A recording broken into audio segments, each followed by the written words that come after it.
an amazing idea to have a whole community come together to read the same book.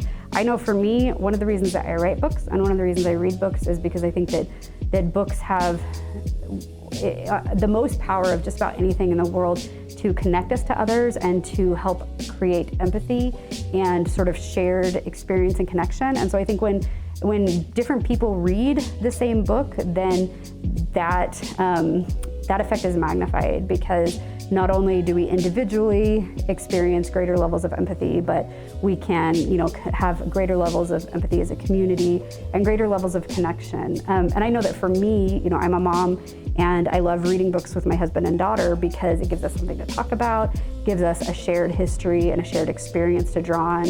And especially as a parent, again, it gives us kind of an emotional library when we're kind of going through real life difficulties, to be able to look back at books and be like, how did characters in this book get through this thing? We can do that too. So I think that the Novel Idea Program is really amazing and has such potential to bring families and schools and communities together through that shared experience and shared empathy. This is my first time in this part of Central Oregon. I had never been to Bend before, and I have loved seeing the landscape because I am from the Portland area. It's really cool to see how different it is. And my husband is actually from Idaho, and so we lived there for a couple years, and I visited there a lot. So I feel like Central Oregon is kind of an interesting combination of Idaho landscapes and climates that I've experienced, and Portland, and it's such a beautiful place. We got to drive through the Willamette National Forest and the Deschutes National Forest on the way here, and it was probably one of the most beautiful drives I've ever been on. And I also think I've noticed there's a very strong kind of community feel in Bend, that it seems like there's a lot of people out on the streets, a lot of kind of people experiencing the shops and the restaurants and the library, and gives kind of nice small mid-sized town connected vibes that I love.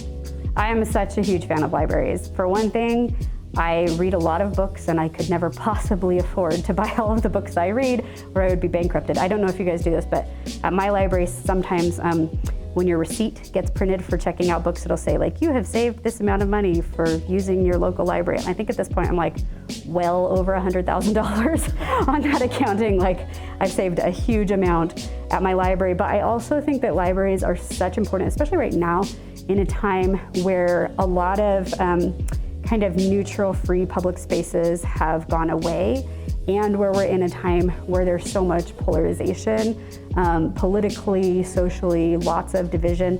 I think that libraries are kind of one of the last remaining, I think they're called third spaces, where people can just kind of come together. They don't have to pay to get in. There's not a lot of really strong expectations, and there's not the same degree of sorting that you might see with other community centers, where it's oh, this is for this kind of person, or this is for this kind of person. The library is for everybody, and it offers obviously books, but also access to the internet, programming.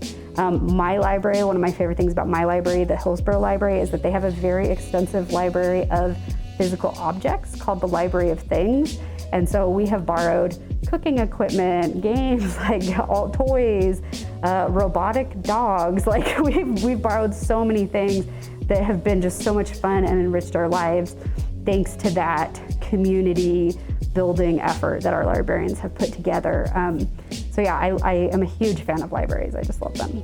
It's one of my favorite places, when I'm writing, to go work. If I need to get out of my house and all the distracting things that need to happen in my house, I love to go to the library to have, some nice, calming, peaceful place to work, and it's great. I love it. I hope, first of all, I really hope for two things from this. First of all, my number one goal in writing this was that readers who have cystic fibrosis or another serious illness will feel seen, and that they will feel like their experiences have been reflected.